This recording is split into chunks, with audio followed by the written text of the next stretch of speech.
Hello and welcome to another edition of the Blue and Gold Gridiron Show, where this week we are super excited to have offensive line coach and offensive coordinator Ian Tatum on the show. Coaches, all our Arizona coaches, if you don't follow Coach Tatum's stuff, it is phenomenal content. He does, it's like a clinic. Every time he does one, I immediately stop what I'm doing and watch some of the stuff he's got on there.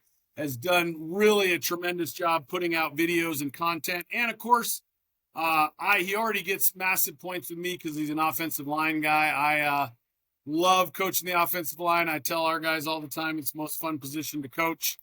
Best kids on the team, all that stuff. So I am really excited to have him on the show, and we're going to talk some offensive scheme stuff, all sorts of different things on this week's broadcast. But before we do, I just want to take one moment to remind everybody that the Blue and Gold Gridiron Show is brought to you by School Funder. School Funder, the only online fundraising company in America that lets you keep all of the money your team raises minus the small 3% processing fee. We used School Funder last year, and in a few short weeks with our Lift-a-thon, we made $12,000 very quickly. We got to keep all of that, like I said, minus the small processing fee. With many other fundraising companies, they take upwards of $2,000 to even $2,500. You wouldn't give away 20% of the wins your team earns, so why give away 20% of the profit they make in fundraising? So please contact schoolfunder.org. That's SCHOOLFUNDR.org, and let them know that the Blue and Gold Gridiron Show sent you, as it'll help the show. And while you're doing that, please take a moment, like and subscribe. We're trying to grow our audience as much as possible. Like I said, I am really truly grateful to Coach Tatum, Kenny Simpson, Mitch Johnson, all these guys that put out. I love 614 headsets and board drill. I can't get enough of all these coaching podcasts. I love listening to them. Love the opportunity to learn and share knowledge with all these coaches. Coach Chip, of course, he's definitely great. So really excited. So if you don't follow any of these people, please do. And while you're at it, follow our channel as well, as we're trying to grow our audience and just keep expanding the football coaching world there. Football coaching, I truly said it before, I think it's the greatest profession in the world. You get an opportunity to coach the greatest game in the world and make an impact on kids every single day. And truly, we get to make an impact in an area that doesn't happen as much, where you get to teach kids that they're a whole lot of things bigger than themselves. So please, if you can, like and subscribe so we can help grow our show. If anybody's interested in being on the show, you can contact me at cody.collett, that's CODY.COLLETT at PrescottSchools.com. So now that we got all that out of the way, Coach, like I said, I'm super excited to have you on the show. Take a little bit of time and walk us through and share with us your football story. Yeah, so I appreciate you having me on. Anytime I can get on and just talk, right? Just talk ball or talk about what we're doing. It's a privilege. So I'm coaching Ian Tatum, offensive coordinator, offensive line coach at Walkertown High School, right outside of Winston-Salem in North Carolina, Triad area. But yeah, I've been coaching for 10 years. This year will be number 10. I started coaching right out of pretty much college, right? So. I played a little private school ball in high school. Walked on at Gardner Webb, right outside of Charlotte, in North Carolina, FCS school. Realized, hey, I'm not as good as the rest of these D1 dudes. But I knew I loved the game. I really did. But it was more of, the preparation, the middle, the game planning, all that stuff side of it. And so I played for a year, and in the second year, I ended up being a student assistant from my offensive line coach. Coach Kenny Ray, he's at Miles College in Mississippi now. And so knew I wanted to get into coaching. Ended up that next year, I came home, continued to go to school online, but I just started to substitute teach in the middle school and just started coaching, 18 years old. So I was coaching middle school ball, and then I was coaching varsity and JV for the private school that I played for. So I tell people, for the first 3 or 4 years of coaching, I was coaching 3 different squads, all for free. I was a volunteer. I would substitute during the day, get out of school, coach that middle school team, then drive about 45 minutes to the Greensboro area, coach JV and varsity in a practice until about 8 o'clock at night, and then drive home. And that was before I was married. So, the days of truly out there just grinding. So then I ended up stepping on a leap of faith and went to the Virginia Beach area, the Tidewater area. It's littered with just talent. The Percy Harvins and the Michael Vicks and people just came out of that area. It's great talent out there. Went to Tallwood High School in Virginia Beach. It's a 6A high school. So I went from coaching middle schoolers and like private school kids that maybe not had like the most talent but were super hard workers to coaching like my offensive line was all 5 seniors in the highest classification in Virginia. So come by a culture shock, and I learned a ton out there. I was there for a year. That next year was COVID, and so ended up coming home and took a job at North Rowan High School outside of Salisbury, north of Charlotte, and was there for 3 years through the COVID spring, the 22. COVID spring, COVID in that fall 21, and then in 22, worked for a man named Nigel Pearson, who's probably my biggest mentor, one of the two biggest mentors I had. He was a offensive coordinator at South Carolina State, offensive line coach in college. Learned a ton of stuff, and that's where a lot of the stuff that we're going to talk about today, X's and O's came from, because we make we're two offensive line coaches that were pretty much in charge of the offense, and so when you do that, you can get into some real special stuff. So. Had a great time with him, learned a ton, developed a lot of my own personal philosophy and coaching philosophy stuff there. So I was there for 3 years, and now I moved, wanted to take a bigger role, transition to be an offensive coordinator at Walkertown High School, like I said, in Winston-Salem is where I'm at currently, and we've been going into year 3. I had a really good. Well, the first year I was locked down, we weren't great. We were 3-7. We were very young, struggled a little bit, didn't have a quarterback. We was trying to figure some things out, right? And then the next year, last year, we went 8-4, beat 3 top 10 teams in our class.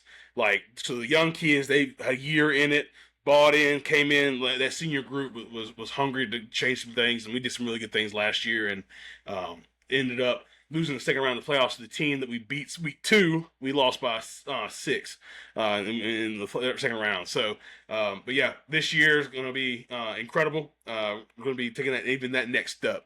So a lot of the sophomores that started for us my first year are going to be seniors. So it's going to be a really good time. But yeah, that's kind of where I've been. Like I said, I've been coaching for 10 years. And football is my deal, man. I like you said, it is one of the coaching is one of the greatest professions out there. I truly do believe that. Which I love hearing that story. And your 10 years almost sounds like 20. For 25, if you were doing 3 teams early on. I remember those years pre being married with kids. And actually my kids are knocking on my coach's office door here. So when I give you the next question, I might have to go. I'll be back. I might have to go. All good. Yeah. Somewhere real quick. But really, I've talked to a lot of coaches about this particular, talking about in terms of offense. Now, you've had a lot of experience, had a lot of different college experience, high school experience. You think it's most important that coaches coach what they know, or they fit their scheme to their players? And I know sometimes guys will say you always have to fit your scheme to your players, and I think that's preferred as well, but I would argue that I've seen a whole lot of guys that might think they have spread personnel. I'll give you an example of a team in our region. They were a 2-3 win team every year running the spread air raid stuff, and I love the air raid. I'm not saying anything bad about the air raid. They got a new head coach, and they ran double tight, double wing, what we used to kind of jokingly refer to as child abuse offense, no splits. Short motion, flip it, super power. Everybody's coming at you. They'd run a little counter. They'd run a pass. They won 8-9 games a year doing that. Yeah. Immediately. I mean, they went from 3-7 to 9-1 like overnight. Yeah. And so that's my question to you. What do you think is most important for a coach to do? Fit his team to his players, or coach what he knows? Yeah, I think there needs to be some type of a balance. And when I say that, you gotta coach what you know, because at the end of the day, you're the one that has to call the plays. You're the one that has to coach up the kids. If you're having to coach something that you don't know or aren't as experienced in, you're not gonna be able to fix the problems when they come on Friday night. So You need to coach what you know, but again, you do have to adapt it to your kids. But for me, I know gap scheme, right? I've been coaching like everywhere I've been has been a very heavy gap scheme. So wherever I go will probably be gap scheme or have some flavor of it. But you got to be able to fit to your players. If I don't have, you know, if I don't have an athletic quarterback, okay, so on power, we might still run traditional power, but we might start doing some more read stuff, in the run game. So it's just little tweaks. It's not full sale scheme changes. It's just finding what you know well, and then just adapting it to your kids. And same thing, it could be passing game. You might have a kid that's super athletic.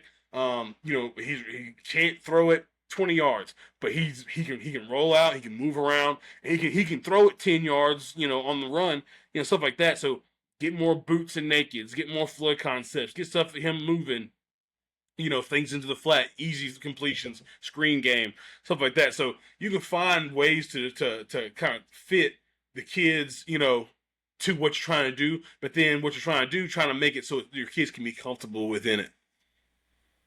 Coach, I love what you were talking about earlier.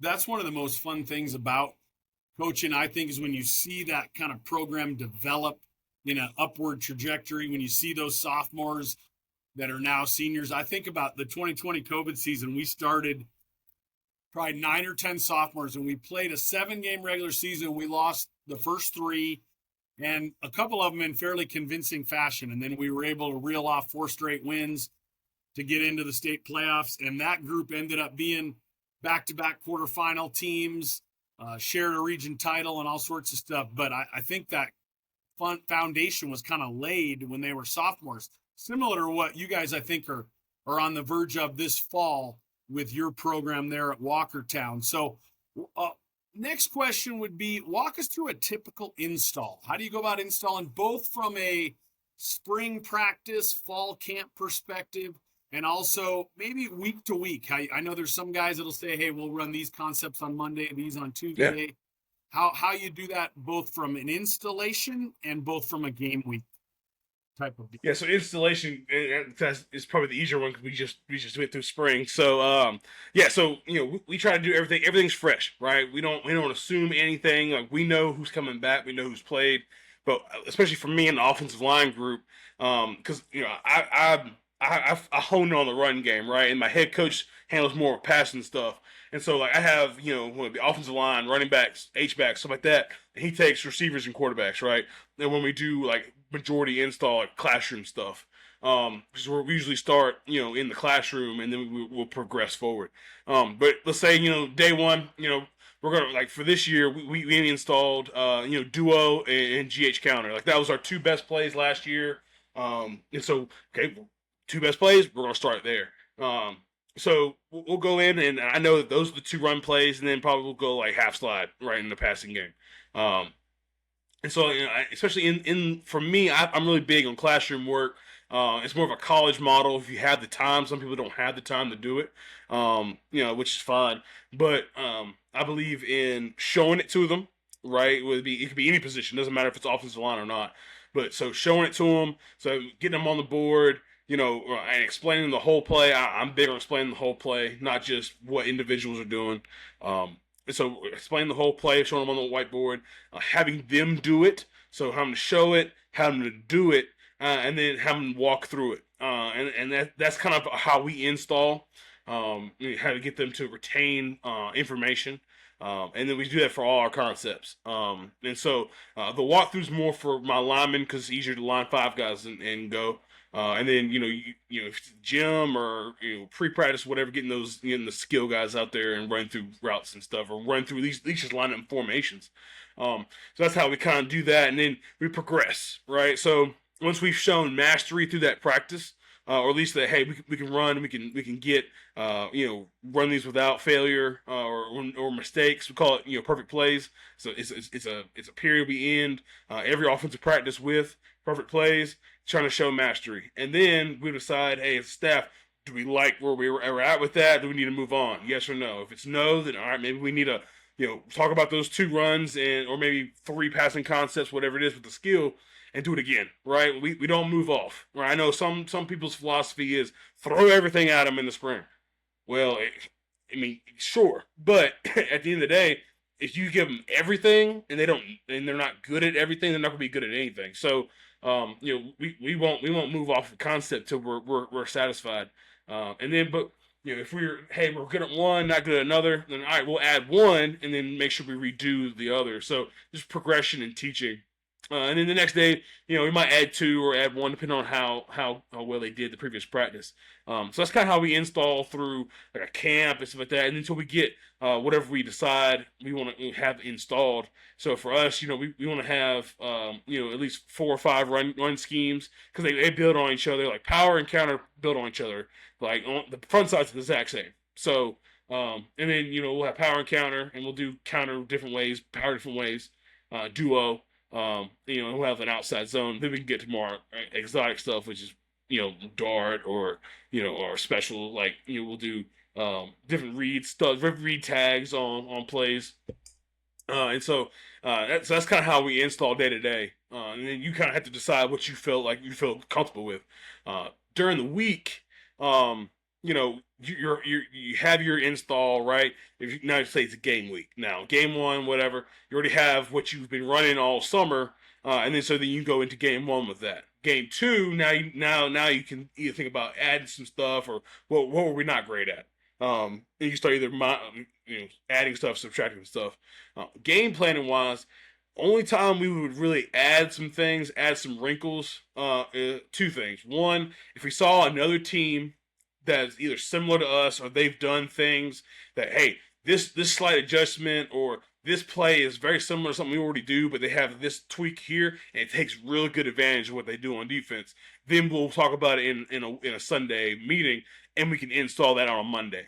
But we're not just, people say don't go on Saturday and watch Ohio State run a concept and be like, oh yeah, we're putting that in. It's probably not going to be great, because one, you don't know how to coach it, and two, you don't have the answers for it necessarily. So it really has to be something that we've either done in the past that's been good. We want to add more to their plate, or it's something that we've seen that's very similar to what we do, but it just needs to tweak a concept, right, that can take advantage of what the defense is giving us. I love that. And let me ask you this, because I've wrestled with this in my own head a little bit. Never installed duo, studied it a ton, but as an offensive line coach, and the reason that I haven't is because I am of the belief that basically defense fits into one of 4 families. You got odd split, odd stack, even split, even stack. And the reason we talk to our kids about doing that is because it tells us where the combo's going. And that's the reason. I know everybody says it's power without a puller, but it's changed most of the time when you're comboing to the front side backer. Yeah. The duo and the backside backer on a power and counter, because you have that guy insert. Has that been something that's been difficult for you, or do you teach the combo any differently? Because I would think you'd want to get more vertical push on duo and more lateral on power counter. Is that something where when you drill that, do you drill it differently, or how do you go about installing that? Yeah, so I think that it really works with our install, because that's why we go duo first, and then we go counter. So the double team on counter, we're working to what I call an off linebacker or a backside linebacker, right? And we'll gallop, so we'll have the tackle, run off and gallop and knock the 3 technique into the A gap, right? And he's climbing his track.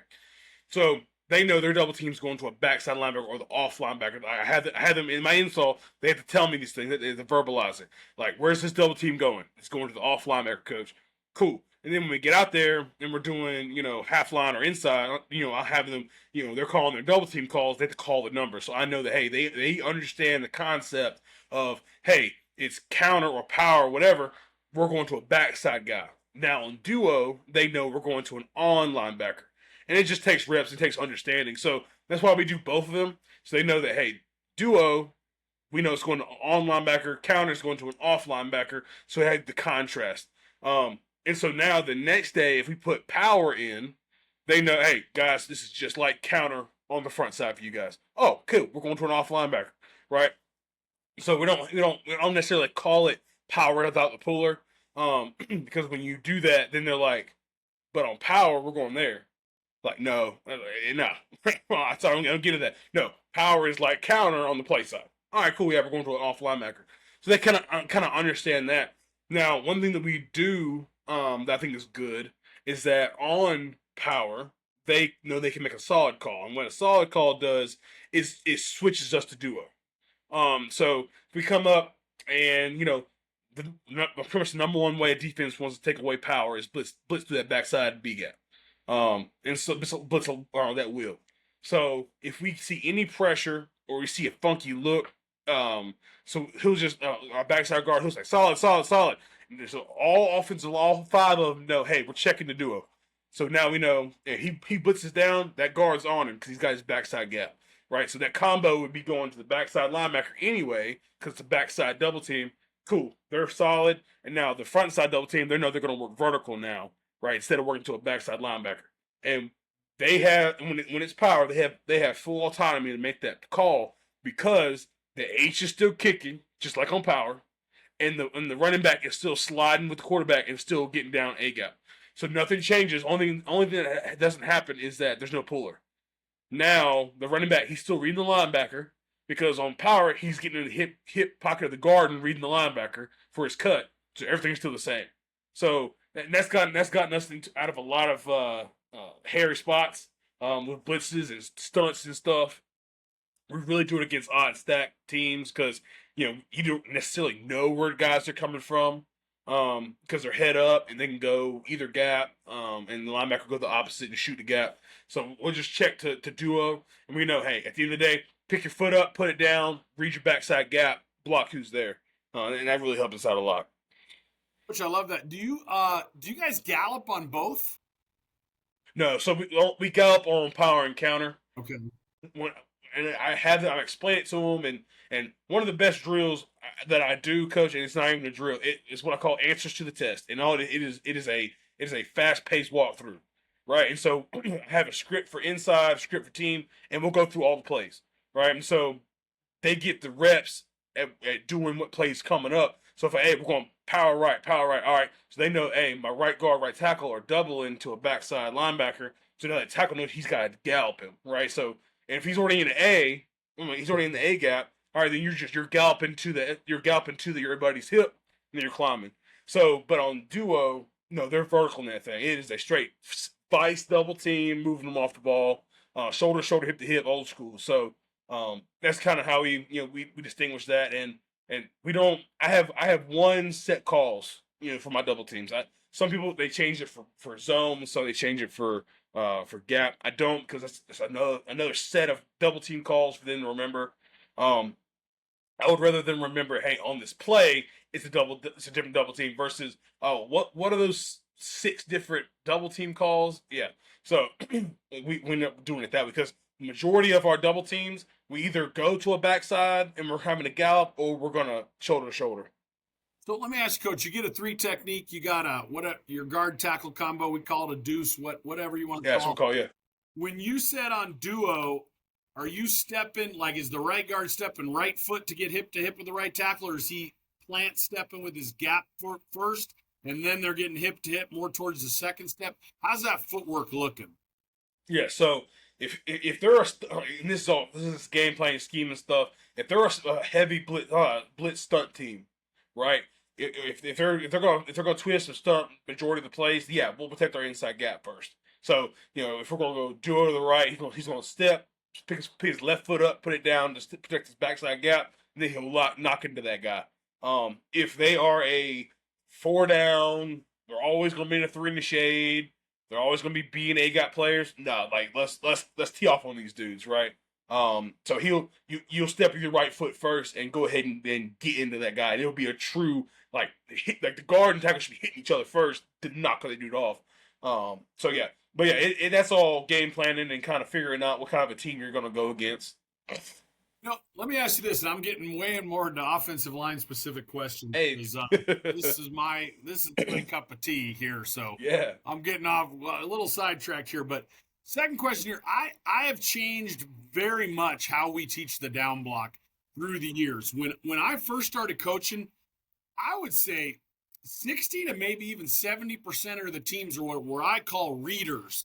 where you knew where they were going to be, but they were really good at fighting over the top of down blocks. So our aiming point was different. We were aiming right in here. Head wasn't getting to the V of the neck.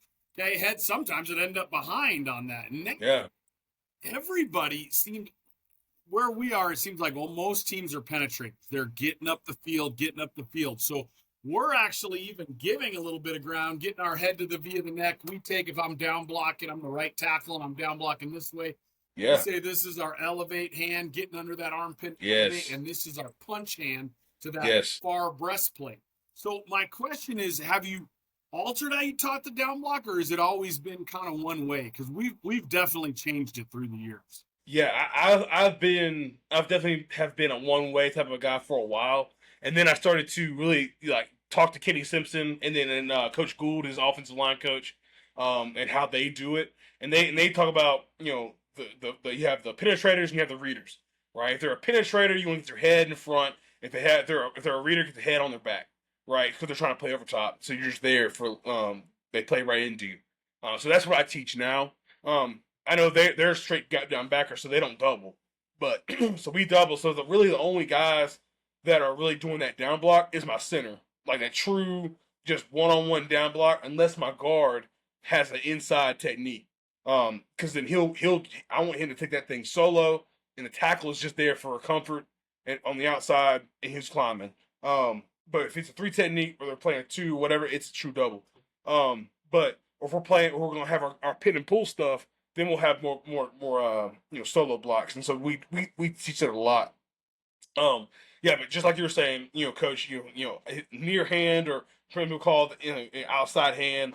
They're punching and inside hand. They're coming inside and they're going to elevate. They're going to drive them out.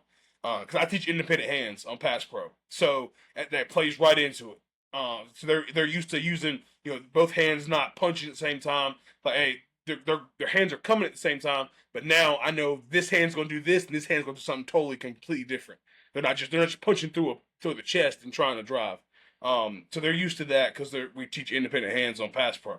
But yeah, that's exactly how I teach a coach. And then if they're going to be reading or they know, hey, on gap scheme they're teaching their A gap defender, whoever it is, the 2-eye or shade or whatever, to play over top. Then we gotta get our head on the guy's back because he's just going to play right to us.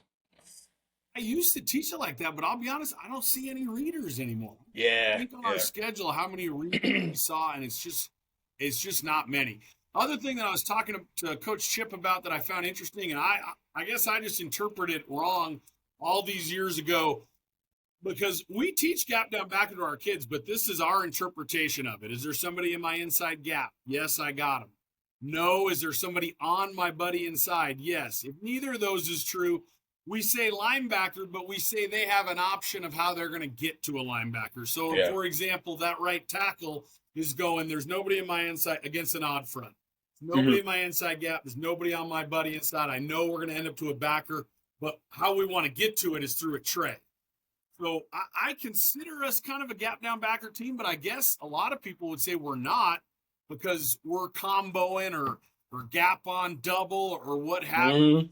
How do you go about teaching the rules on that to your kids on your gap teams? Yeah. So we're gap on double. So like you said, gap. There's somebody in your gap.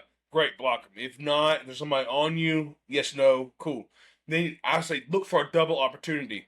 And what I have them declare. I have my center declare even and odd fronts every time. Now if it's 100% even team, he's not gonna do that. But teams that jump in out fronts, we do that because who we're doubling is going to change. So I always want if it's an odd front, I always want to double a nose. I always want to double nose, get my center help, right? Because we want to be an A gap team in most of our run game. So if you have a tight end, then you can get a double team with your tight end and tackle, right, on a 4, head up 4. So yeah, we always say look for a double team opportunity inside out. If it's an even front, it's a little different because they know, hey, a guard and a tackle on the play side is not going to double with a center, right? So they're going to look outside in. So the guard is going to look to the tackle, right? And then if the tackle has a tight end, right, and they're calling a double team, they got to communicate, hey, no, this 3 technique takes precedence. Why? Because he's closer to where the ball's going, right? And so we A gap, B gap. Those those double teams take precedent over a C gap, and an extended on double team. Which I could definitely chat offensive line stuff for quite a while.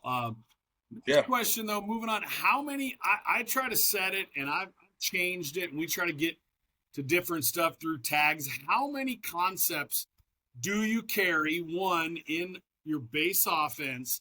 Second question is how many do you go into a game plan with? Now, when I say plays, we both know when we say 35 plays, it's not 35 different plays. It's probably Yeah. 7 plays run Yeah. 35 ways or 10 plays or whatever. But how many concepts do you carry in your offense typically? And do you change it based on your kids? You have a more experienced team this year, maybe you're going to keep more. And how many do you go into a game plan each week? Okay, so does that include run and pass? Run and pass, yeah. Okay. Lord. So run game wise is probably going to be like base scheme is going to be about 5 run plays. Then passing wise, it's about four quicks and probably about 4 dropbacks. We're not trying to overload guys. We're trying, or we make our money, like you said, with the variations. So, if we're going to run flood, we're going to try to run flood a couple of ways, right? Because, instead of having, this is a whole new play, like we talked, you just mentioned, we're just going to give it a variation. We're going to give it a tag. Like you can tag 4 verts 1,000 different ways, right? And it's still, at the end of the day, it's still 4 verts. And then in a couple of screens, you'll have your tunnel screens, you have your slow running back screens. So all in all, it's really probably about 12 to 14 different schemes. And then then you can get multiple from there, based off of your tags. There's 2. And next question here, and I'll be the first to say I don't teach it well. I know some of you out there listening, Kenny Simpson, if he was listening to this, would consider this blasphemous. Because obviously he's had great success with it, and I appreciate all the guys that have a great success with it. I personally have never taught RPOs very well, and I think you have to have the right dude to do RPOs. Yes. I've seen RPOs look a lot better on the whiteboard than they do in the ball game. So you didn't talk a lot about RPOs there. Are you a heavy RPO team, or are you more quick game? Because I'll tell you this, I'm big at looking at productivity. And for a while there, we took out, we had a quick game attached to a run. We never completed it. Most of the time we were running it. When we brought our quick game back in, we had a ton of easy completions. Yeah. So what's your thought on that? Yeah, I think, certain plays have RPOs. Not every one of our run plays will be tagged. Now, for me, I think the better RPO is things that put middle linebackers in conflict, and we got a lot of hay on that. We run a one back ISO play. You can think about it. It's 10 personnel, maybe 2x2 or 3x1, doesn't matter. And so say we're getting, a 5-3-1-5. And so we'll fan the front side. So the right guard, right tackle are solo on 3 and the 5. The center blocks back on the 1. Guard pulls around, folds for the play side linebacker, right? Like almost like a one back power. And then the backside tackle's locked up on the other 5. Well, we ran that inside, whoever the inside receiver is, if it's 3x1, it's number 3, and then obviously 2x2 is number 2. He's running a slant or a glance right behind the backside inside linebacker. And that was really good for us because 2 of our best players were the options on the play. Like we had a receiver that was really good, really fast guy. If it was 2-step slant right behind that dude. He triggers on the run, throw right behind him. So that's back. It's a 2-step slant because I've seen guys teach that differently. Kenny Simpson they almost were like slow off the ball. So you're teaching 2-step. Yeah, it's almost a feel thing. You have to rep it a lot because really, if the line, you're having to read who's on you, and you're having to read the inside guy. So you're having to just get in that window. So you can kind of slow play it off the line and just be in that window. If you have a guy that's really quick and burst can get there, you don't have a faster guy, then you need to work the steps and then get open. But yeah, you have to find that grass right after that linebacker's leaving. So you got to rep it a ton. We we'll do pre-practice with that play, right? Because it was big for us. But yeah, so that's RPO for us. We've had other things that read, conflict, overhang defenders, the run in pass guys, whether it be stick or bubble or anything you can think of, right, to get a guy outside. So we've done that. We've also done the first level RPOs where we're reading the D end, and then the quarterback's rolling out to throw it, right? On split action stuff. Whether it be we split a receiver across and he gets into the flat, or it's maybe our H back trying to get an easy completion into the flat off of split zone or split, with the counter action or something like that. So we've done those type of things, but what we have not gotten to is third level, because if we're trying to throw third level RPOs, you might as well just go max protection and throw that thing deep. So yeah, that's how we feel about it. But yeah, we do major in quick game. I will say that. So to answer your question in a long-winded way, we major in more quick game than the RPO aspect. So we'll full slide that thing, or just half slide it, and then we'll just drop back and throw it with the quick game. Coach, I'm enjoying the heck out of this, so thank you. But next question, and I think I might a lot of our answers would be maybe some power read, both with the quarterback as the interior player and one where the tailback's the interior player and the quarterback's pulling the football on the edge. But what are some of your best answers to spillers? Another one we'll use is what Coach Chip calls his gut play. We call it eyes abs. Eyes our code word for ISO, and abs kind of that fold you were talking about there. So what are your best answers for teams that are getting really good at spilling your power and spilling that count? Yeah. So, and I don't have film of it, and we haven't run it this year. Because we're a huge counter team. And so we played a team that was really good at spilling.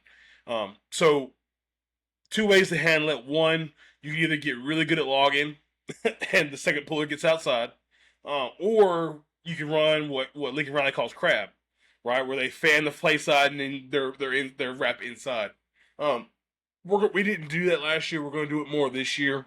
And I think it's a good little variation. And then with power, right, you can if you're getting spilled, usually the best answer is to just lock up with that tackle. There's no puller to come out and spill. So we can run the two back ISO. So we're not RPO anybody. So we should run ISO how we normally do. And not fold a guard, just double the one technique and then fold the H back inside if you want to do it that way. But yeah, spilling teams, either you got to figure out a way how to make the guy that's filling the spill pay, right? So obviously they want to spill it out to somebody running the alley or getting outside. How can you make that guy pay, right? Whether it be a throw or whether it be having your runs cut north off of a guy, you have to figure that out. Because our answer was just get good at logging, and we actually did pretty good at it.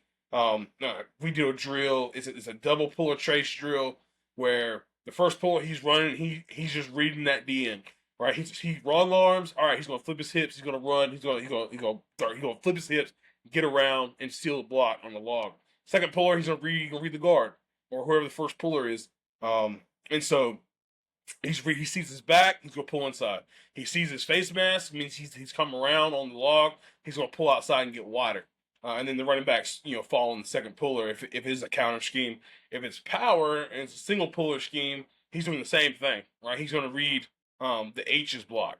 And so two things you can do with power. You can either train up your H back to be super tight, right? So they can't necessarily spill you. So I mean, like you're almost line him up on the guard, right?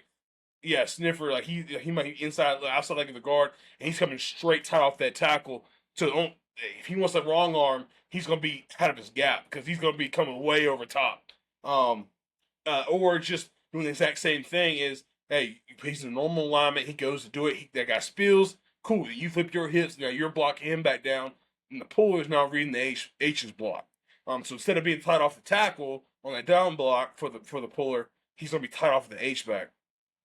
So it's the same. We'll skip pull. He'll go. He'll check the H. If he's outside any, cool, I'm north. If he's inside any, cool, now I'm around him. You gotta drill that stuff, right? If you wanna be good at it, you gotta drill it. And I'll take time out of it any time. I'll take the H's with me, and they'll come out there with the guard and do that with me a lot. So yeah, you got if you want to be good at it, you got to drill it. Similar, kind of like Kenny Simpson's pod philosophy there, taking Yeah, those yeah, H's and the guards. yeah. I really find that fascinating, Coach, because I'm always interested in how people go about doing that. Because I've always said, hey, we're kicking out no matter what, and then when we wanted to log, we'd call it. It's interesting that you give your guys the freedom to do that and have had great success doing it. So Yeah. At the end of the day, I want them to kick. Like I do tell them because I have a guard who's a really good trapper, and he's nuts, right? He's your stereotypical guard. He's just getting there and getting dirty. I told him, hey man, you go right, pull right, hit right. You gonna knock that thing, bust that thing wide open, and he would do that. And then, but if they're cheating, I told him if they're cheating enough to not let you kick that thing, then they're gonna be out of their gap anyway, and it won't matter if they're spilling or not because they're not gonna be second puller. It's gonna be obvious enough the second puller to get around, and they're gonna be down a gap because the guard, the running backs will cut inside of the second puller, and they're gonna have a huge gap. So yeah, so we've done that, but yeah, I want to kick when necessary as well. always find that stuff interesting. We have a guard like that too. I'm pretty excited about this year. He's a big, strong kid. I think he's going to do a lot of good things kicking out for us this year. So, well, Coach, we're to the point of the show where I'm going to let you take over and Yeah. share your screen and coach us up on whatever you're willing to coach us up on, and I'll ask questions as you go through it. So, Yeah. So we're just gonna talk about we're talking about counter to start out because like counters are a deal. Oh, here we go.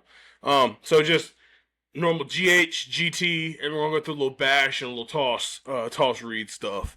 I'll go ahead and pull it up. All right. So I don't know if you can see. You don't see this right here in your bottom right, do you? well, first off, I love that last year, I'll tell you, Coach, the last few years we've played 12 games and we've played, I think, 2 games total on grass. So the fact you're playing on grass, I like. That's cool right off the bat. But yes, I can see it. Second code, you're cutting out a little bit. You got me?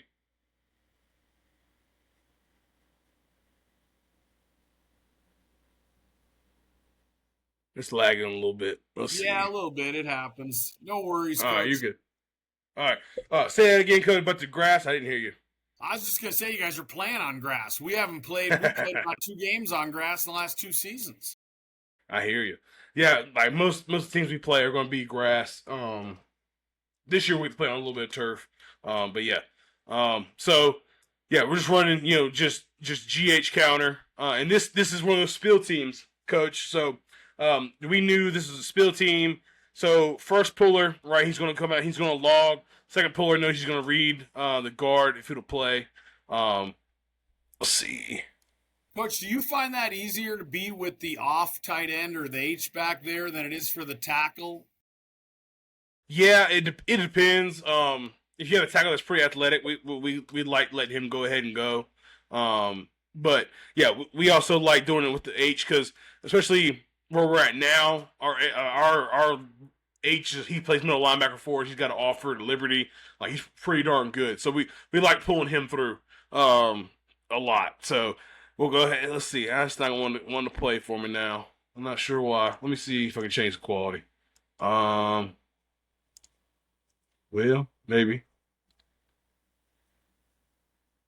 Not sure why. Not sure why I don't want to play. No, we saw it right off the bat there, Coach. There was definitely they were spilling it hard. Looked like your guard did a good job there coming through.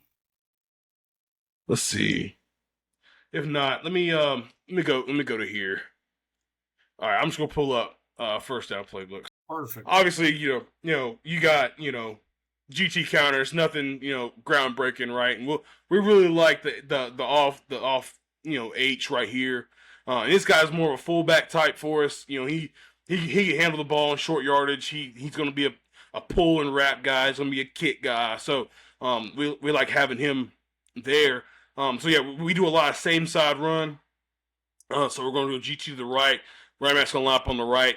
He's going to step to the quarterback, selling like he's running almost like a zone or something, crossing, and then he's going to get right back out with the second puller. And we're trying to read this middle linebacker. The next thing we do that was really good for us is go bash, and that's my favorite play of all time is running bash. And so let's see who's down there. All right. So what we're going to do is pull him up here. So once you get teams that maybe this H isn't great at getting him, or maybe they start bringing the guy down and they're starting to bring him off the edge because same side GT takes a little bit longer. But what we'll end up doing is just reading this cat. So we're trying to bring this guy here. We're going to bring him right across, and we're going to read this guy, right? This guy right here, and then all we're going to do is just arc this guy to the alley. So his rules are alley back or safety, right? So he's going to get to the alley, right? He's going to arc outside, look to the alley. If there's a guy there, great, block him. Okay. If not, let's say he's still in the sky. He gets here, and maybe he's he read in the line of scrimmage. He's going over top. I don't know. Defenses do whatever they do. So he goes. He's not down. He's going to look back into the box, right, for a linebacker. Cool. And if all fails, he's going to look for the safety, which would be this guy coming down. Quarterback, he's not going to shuffle, right? That's the biggest difference between that and power read. Power read will shuffle so the quarterback can get into the B gap. On this, he's not going to shuffle. All he's going to do is lean. So he's going to actually catch the ball. He's going to lean with the running back, right? And then he's going to go, and he's either going to pull or he's not. So here, and then he's going to follow the second puller and then go. So you got the end. He's going to either go outside with the running back, cool, pull it, and run GT with the quarterback, or he's going to chase the puller, which most defensive ends will do, and then he's going to hand off the ball to the running back, which I call this protected. The protected protected bash. The H is going to arc outside and protect him all the way to the end zone. So that's one way we'll do right there. One variation to counter is running GT bash. But like again, it's one of my favorite plays. And what I'll say about it, Coach, the reason it is, and I wish I had the clip. I can't find it. I've been looking for the last couple of years for the clip. But the reason I fell in love with this play is we were running it. It was about middle of the field. Nothing, not a special down. We're just getting yards. And backside linebacker was reading guard pull, and he goes to overlap. Okay, he's getting over top. He's expecting his buddy to feel off the down block. So he's he's shuffling. Well, the Mike was reading running back, right? And so he was going this way, and they hit each other and fell down. And so quarterback just pulled it, and he ran out straight up the middle of the field and he didn't score, but he got about 25, 30 yards. And I was like, well, from now, wherever I go, I'll run bash. It was just, it's just a lot coming at teams. Pullers going one way, back going the other way. It really can hurt some rules for some kids in the high school. Coach, I don't want to. I see you with the NC State shirt on, so I don't want to bring up any bad memories. But I turned into this season I'm a huge Sun Devil fan, obviously. Okay. But in terms of schematic, love what Kenny Dillingham does schematically. I love what Brian Ward, their DC, does. But ACC team that I fell in love with watching that ran a ton of bash was Georgia Tech.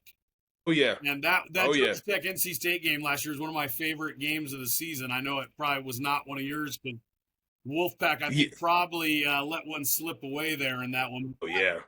They 100%. did a good job. And, Coach, I really appreciate just the sharing the no, because I've heard many coaches say it, you just take one shuffle or you do this.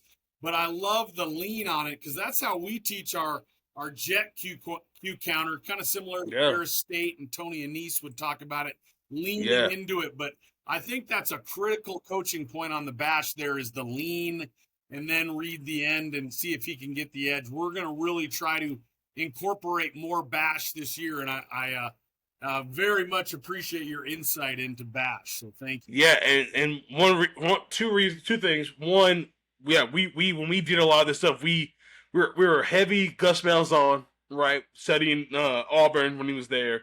and then really study Antonio Neese in Ferris State. And we got a lot of different small little tips from them. Another really good one on power read is when you're running back, when he goes and say he's running power read, and he gets the ball, he bubbles a little bit, right? Just to gain leverage, just get outside of the DN, whoever the alley player is, just a little bit. So when we drilled it in our mesh period with the quarterback running back, they'll be on a line, sideline, wherever, just a marker, and they'll do their mesh and the quarterback shuffling. He's reading, he gives it. Now we have a cone outside, and the running back has to go around the cone, and it's slight. It's not. It might be half a yard, right? It's very slight, just a bubble, and that really helped our running backs gain leverage to the outside. On some DNs, they either shot up field and it was a bad read, or somebody coming, a linebacker scraping over top on the backside or the front side on power read, and it just got him away from him just enough, and we beat him with speed outside. So yeah, that was another good coaching point. But yeah, and another reason why we do the lean is because let's say we get a team that scrape exchanges, right? So let's say we're just going to be in 10 personnel and they're out here. So we're going to, because Bash is a great 10 personnel run, if that's what you are. Let's say they start scrape exchanging, and he goes and flies down and forces a pull, and he's going over top to take quarterback. He's forcing to give, and he's taking running back. Okay, so one adjustment that we do is just running quarterback counter. And so the running back, he'll straight up, he'll just run, he'll get to the quarterback, and then he is running to just get in the way of the DN, right? So now he is going over top because they're going to scrape exchange. And now the quarterback, all he does is just lean with it's quarterback counter, but it looks just like our bash, right? Nothing has changed. So now he is just leaning, and now he's going to get right downhill with the puller. So now there's no read, but they think it is because we run bash so much, right? So now we're just sitting that running back going, quarterback leans, and now he goes, and now it's just quarterback counter, but it all looks the same, right? And so we want this wheel to be out of position, because if he starts to cheat it, all right, I'm gonna go smack this running back in the mouth. Cool. Now we have a 5-man box. Technically, it's a 3-man box because he's being kicked out. We have 2 pullers and 3 on the front side for 4 guys. So we really had a lot of success. It's just a small little change up, and obviously it's not much, but I think it's awesome, Coach, because it's a great way to protect something you already do. As being an offensive line coach, I am never a fan. I don't want to put in a new play. Nah. Have them doing the same thing over and over and over and over and over, and then find wrinkles to help protect that play. And that's a gold nugget as far as I'm concerned there. We love same as I love that terminology, same as for the guys up front. I do not want them doing too much thinking. Like, hey, I could do 1,000 different things with these skill guys, because one, if you're going to give them the ball, they're going to learn it, and that's just how it is, right? So I can tell, hey, the quarterback, hey, we're starting quarterback counter. Okay, so he'll make sure the running back's right. Hey, just flash across my face. That's all you need to do. Get in the way of the DN so I can just get upfield. And that's really what it is. It's not some big huge block that the running back has to get on that DN. He's crossing the quarterback's face. Go get in that guy's hip, and just keep him out. So the next variation cut, all it is just toss off of counter. So the quarterback and the running back, the running back's running speed option. Basically, quarterback is not necessarily running speed option, but he's running to get to the inside leg of the tackle, forcing this guy to make a decision. He flies out, cool, because then the quarterback is now he's getting back with the puller. It's probably a little more exaggerated, but he's getting back with the puller and he's running quarterback counter. If he comes downhill with the tackle, cool. Now pitch it out, and now we're running just toss outside on the edge, on the perimeter. And what reason we like going to this is if these defensive ends are mesh charging. Some defensive ends, some D-line coaches tell the defensive end, hey, run straight at the quarterback. Just run straight at him and don't so it's harder read. If I give it, the running back might really have to bow, or he might get affected by the defensive lineman being there, or the quarterback, if he pulls it, he really can't make a great transitioning back to running counter. So what we just decided to do, hey, let's just toss this thing. So now the running back's getting out, quarterback's now attacking the defensive end. He goes outside. Okay, I put my foot in the ground, and now I'm getting back with my puller. If he comes down, now I'm just tossing this thing out, and now we have numbers on the outside. So that's another way we can do it. So, do the quarterback's footwork on that again, Coach? Yeah. So this one, he's almost like he's running speed option, right? So he's catching the ball, and now he's going to go 1-2 towards the defensive end, and then he can pitch it out. He goes 1-2, and the defensive end goes out with the running back. Now he's going to put his outside foot in the ground. So he's gonna go. He's gonna step with his outside foot first. So 1-2, make a decision. If he's gonna go counter, he's gonna go 3 and get back north. He's gonna go 1-2. If he's gonna pitch it, he just pitches it. So inside foot, outside foot, inside foot. So now his outside foot can go step in the ground and then get back north. So it's 3-step decision really. If he's gonna pitch it, it's 2-step decision. If he's gonna pull it technically, he's gonna keep it. It's a 3-step decision. So he's gonna go outside, inside. Great. I'm gonna pull it, outside foot. Now I'm sticking it in the ground and getting back north. So that's kind of the footwork with that. And you can play around with it. You can go straight, shuffle. If my film would work, I would show you us doing it. And you see the quarterback. He is like shuffle, and then he's going. That was just a little bit easier for him. But that's just another variation of counter that we'll do. And all the stuff looks the exact same, right? Nothing has really changed at all, except for where the running backs lined up. Which we can do same side, we can do backside, like crossing counter on anything. Well, you're messing with those guys' reads so much. Too, yeah, man. yeah. Anything where you can block counter and get the edge is good football. Yeah. Like I had some people were like, oh, we know tendencies, and oh, great, glad you know tendencies, because if we go with this look, right, so I can pull this. All right, it's not going to work. Let's see. Cool. Yeah, it's still not working. I don't know why it's not working.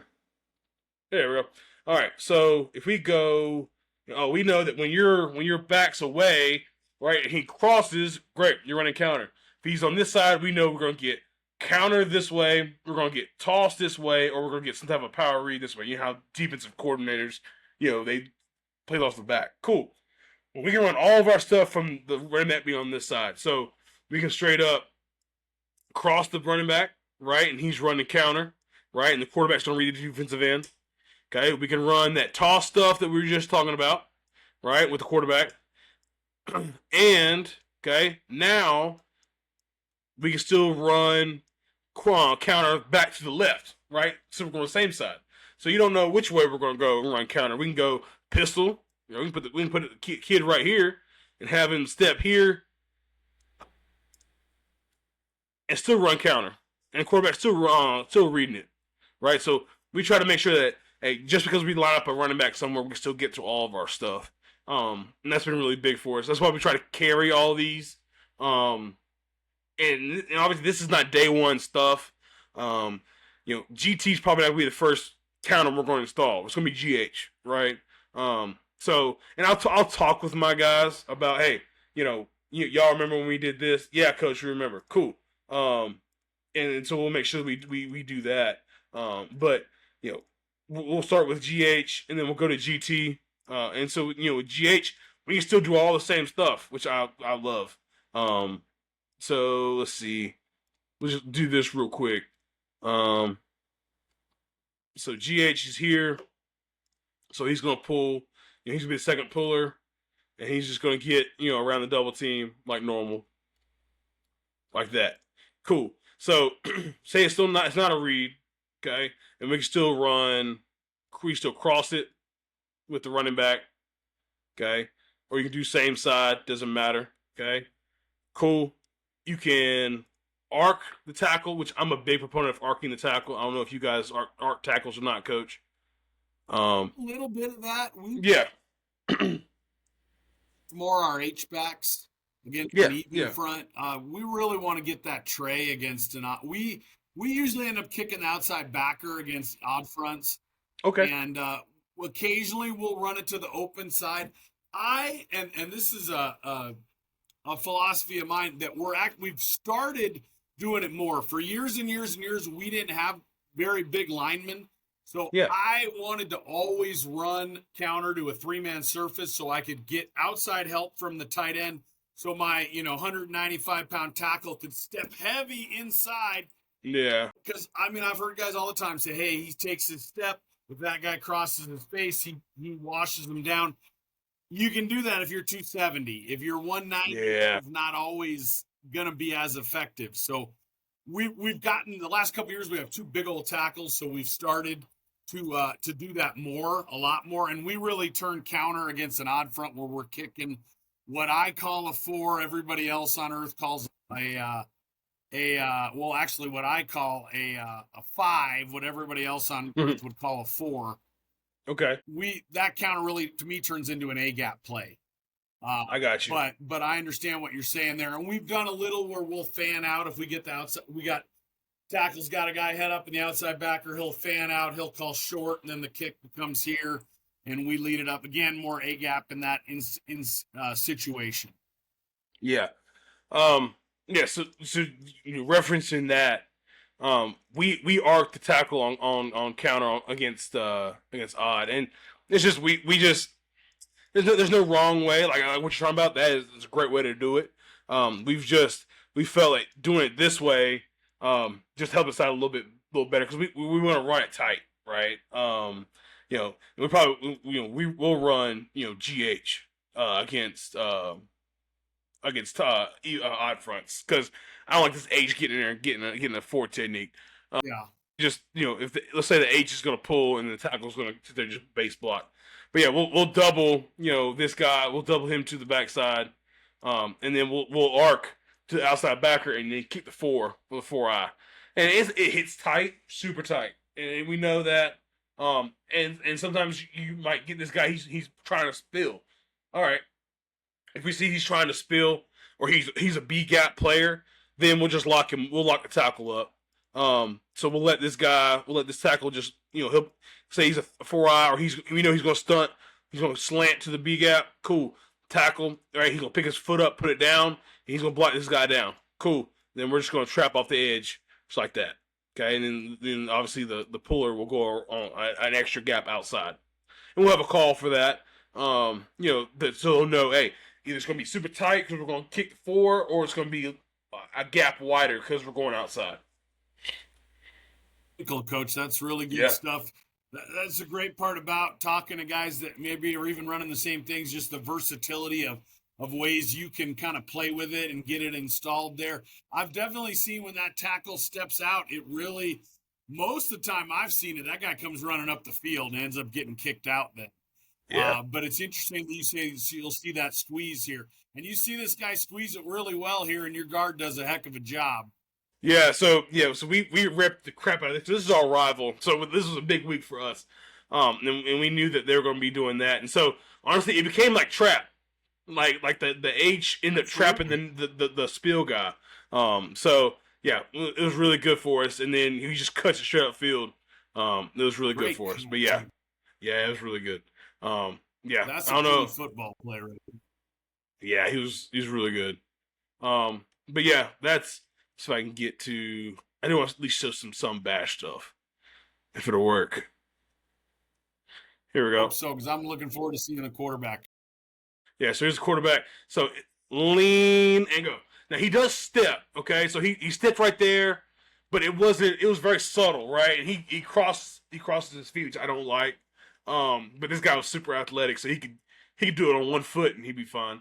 So the quarterback, so he went his back foot first, then crossed over, and then he just leaned, pulled it, and went. He's still really leaning with that left foot. He's not really gaining any ground towards the left, which I think is the most important point there. 100%. 100%. Let's see right here.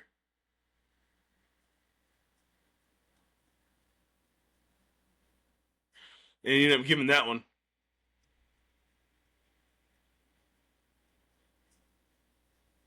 And I think that's the good read. That tackles the defensive Yeah, end squeezed. He gave the yeah, football.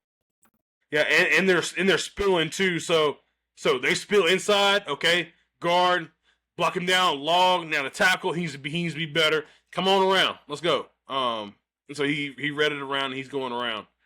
Let's see. We go toss. All right. Let's see the better clip. Let's see if I can find it. That's our stuff now. Let's see. Which I like the unis too. Oh, appreciate it. Is that your The old gold. school or? Yeah. You talking about the gold stuff? Nah, that's we just had we're green and gold, and we just happen to have the black Okay. bottoms. Let's see if I can find it. I think that looks pretty sharp. Yeah, we those black unis were not. They were cursed. The kids say they were cursed because we wore the all black ones. We were playing a team, and then somebody hit the transformer by the school, and all whole power went out in the stadium. And we had to finish the game on Saturday. And then the next time we did it, we were up, and the team ended up coming back on us. Where that clip is, it's somewhere. I really want to show. Coach, we had to come back for a Saturday game twice in 3 weeks. Yeah. Once Oh my for goodness. lightning, because there's a lot of monsoon stuff in the early part of the season in Arizona, and Oh yeah. then because the lights went out and there was a breaker, but something happened and the lights went out. We had to finish two times in 3 weeks. We had to finish the game on Saturday. It was not fun. Ouch. That is awful. Yeah, that's awful. Let me see. This is some of our now stuff. So this is just GH. Um. So right I here, love the same thing. Yeah. We love Jet. We were a big Jet team, and so when I talked about that receiver that was really fast that we would do the RPO with, that's that kid. So Jet and him and giving him Jet outside was like really good for us. And so yeah, the eye candy was great. Let's see. All right, so they spill as well. He goes inside. So then the second puller. All right, great. Now I see that. Now I'm gonna go outside. Now the running back. He's staying tight. So he sees them fly outside. And he just cuts it straight in the middle. And they just had to have a guy there, but yeah. Let's see. There we go. Well, I think the running backs too, when they get good at a play, they get a feel for it and they understand how to set things up. Yeah. And Coach, you want to talk about finishing, like I'm talking about offensive line play. Like, so my wife and I take my stipend and we feed the kids on Thursdays at the walkthroughs based off of the previous game. If they hit a goal, it's usually a pancake goal or a rushing goal. And so this game, I can get the load, they get a double pancake, and they were like, Coach, the kids, they'll go and be like, Coach, go to clip blank, and watch it. So we get a pancake by this guy and a pancake by this guy, and come on, don't stop. But yeah, we feed them. We'll feed them Wingstop. We'll get them pizza. They absolutely love it. It's we just outstanding. the stipends. We all know the stipends aren't great. No. It is what it is. But so we just take that money. It is good when you're trying to feed some kids. Bet. So Bet. God bless so you. That's good stuff there, Coach. yeah. So I guess there's it the sort of pancake. depends on what state you're in, depending on the stipend. Oh yeah, yeah. I'm sure. I don't know how Arizona is, but it's probably good. it's probably more on the North Carolina side. So I figure you would understand. I have last year we got a raise for the first time, and it was $200. My stipend, I'll just say it. It went from $3,500 to $3,700, and I like I said, I'm entering year 26, so we're not doing it for the money. That's for sure. Hey, yeah, they're really not. But that where to be 3,000, 3,500, over the course of the season, if you're buying some kids some chicken wings, that's not bad. You can make it happen. Chicken wings with that kind of money. Exactly right, and it's just it helps you out because your kids they work a lot harder. right during the game. 100%. Well, Yeah. Coach, I can't thank you enough. I enjoyed this hour, 10 minutes just flew by, and I Yeah. got really, really, I mean this sincerely. Some of the coaching points you gave and different things are, I think, definitely going to help the Badgers this coming season. So I really am appreciative of that. Please keep sharing all your great content, because if you don't follow Coach Tatum's page, you're really missing out, because there's some great, great stuff there. So please join us again next week. We'll have another guest, and we'll talk some more football on the Blue and Gold Gridiron Show. So thanks a lot. Have a good day, everybody.